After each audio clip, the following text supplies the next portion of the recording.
All right, hello everyone. So welcome back to another lecture.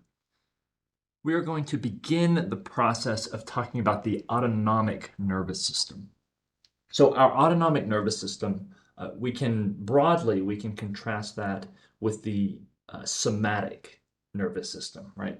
And so when we talk, and we'll discuss this further in a second, but the somatic system, or the somatic nervous system, this has to do with things pertaining to the body, all right, and more specifically, things that are voluntarily controlled, right? So if you can think of something that you are able to consciously control, you consciously direct its activity. So, namely things like skeletal muscle, right? You can choose to speak, you can choose to move your fingers and hands and walk and do all these different things, right? This is directed by the autonomic, by the somatic nervous system.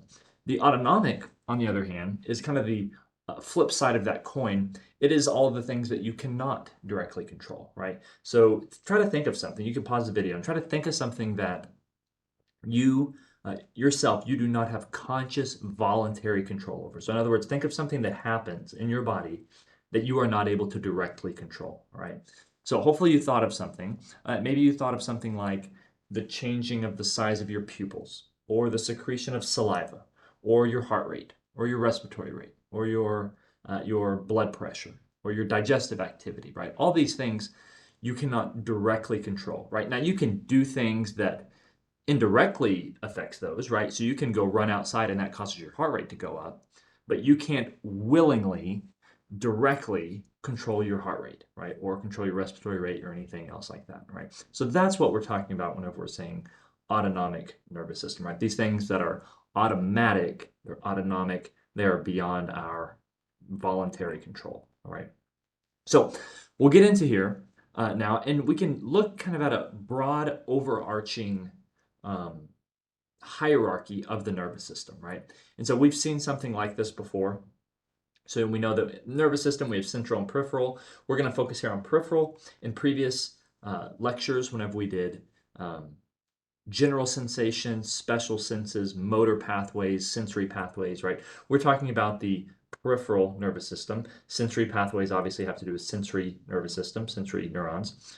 Motor pathways have to do with motor neurons. And we can break down the motor division into somatic, so voluntary movements, and autonomic, or involuntary movements, right? So this is things like controlling skeletal muscle, right? You can voluntarily choose to contract your arm or your leg.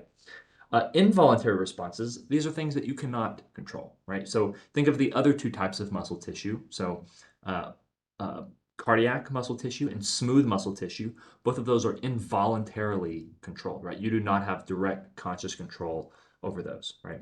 Now, with this autonomic, we can then subdivide that into two more divisions, right? And these are going to be called the sympathetic and the parasympathetic divisions, right? Now, in general, very, very broad overarching description or name, you can say that the sympathetic is called the fight or flight division, and the parasympathetic division is called the rest and digest division. All right.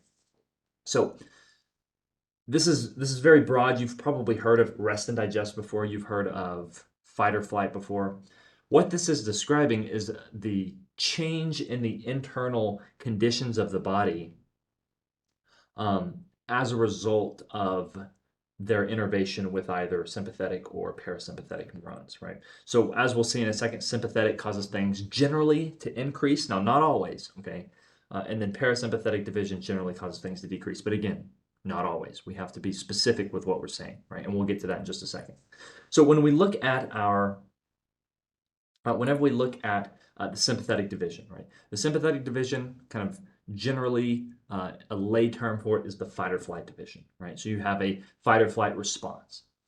You can think of this as heightening your awareness, heightening your alertness to things around you, okay? You can also think of the three E's, right? The three E's describe the three general kind of broad situations in which you may have a sympathetic response, right? So during exercise, right? You're running, you're jumping, you are swimming, you're doing something that causes respiratory rate, blood pressure, heart rate to all increase, right?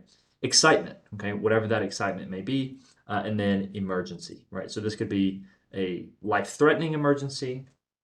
It could be something related to that. So if you were in some type of car accident, automobile accident, experience some type of physical trauma, these could all induce a sympathetic response, right?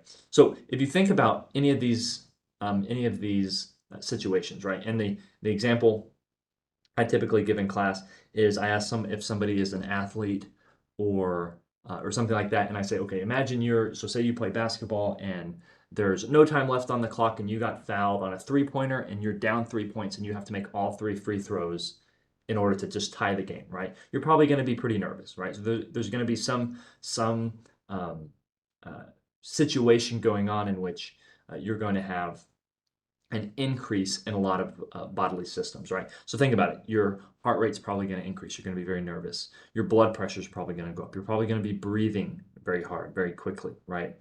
And so all of these are under the fight or flight, quote unquote, fight or flight sympathetic division, right? Now we'll see in a little bit um, more specific details on the sympathetic division, as well as with the parasympathetic division. We'll talk about those details later. So the other division that we'll see is called the parasympathetic division, right? Now the parasympathetic division is the quote unquote rest and digest division, right? And so this is what is largely maintaining homeostasis while we're at rest, right? So the kind of classic example is after you've eaten a large meal, right? So after Thanksgiving, something like that, you have consumed lots of food, you have an increase in blood sugar, you are not largely concerned with having a very fast heart rate, fast respiratory rate. You don't need a lot of blood being sent to your muscles because you're not using your muscles to a great extent whenever you are in a rest and digest state.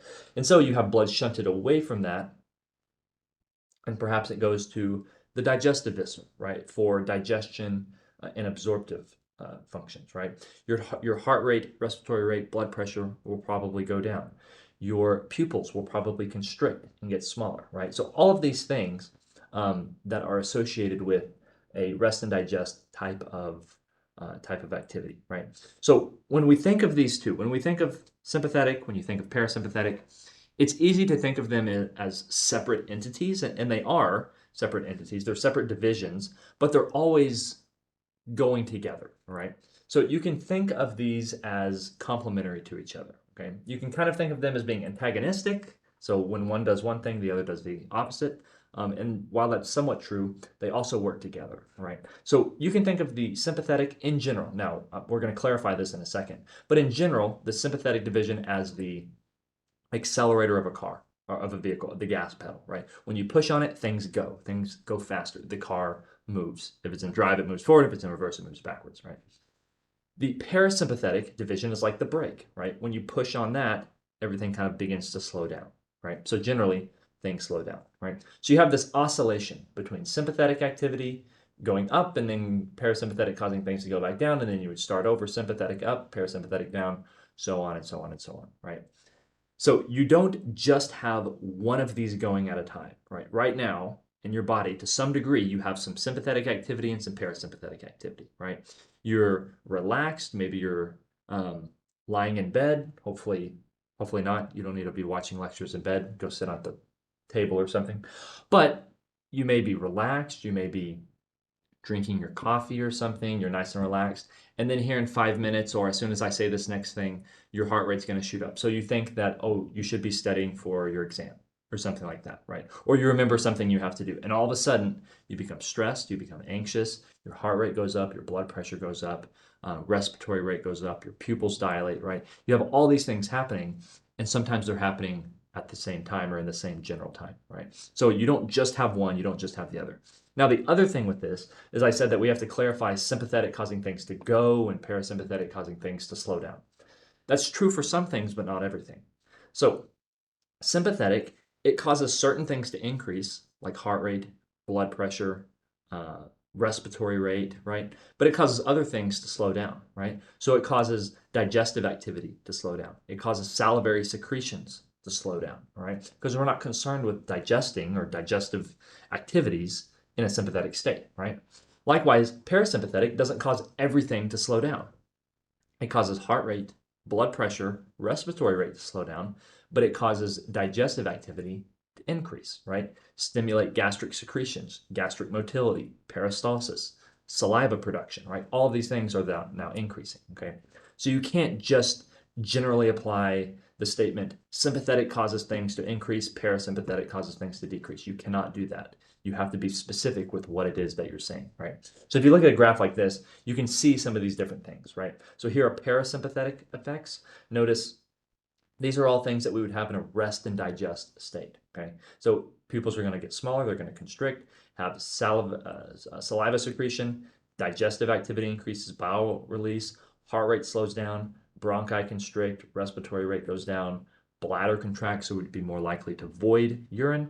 And then in a sympathetic state, you largely have the opposite, okay? So you have pupils dilating, you have saliva and gastric activities slow down. So salivation is inhibited, digestion is inhibited to some degree, glycogen is converted into glucose, so we're freeing up glucose to be used by our cells for energy.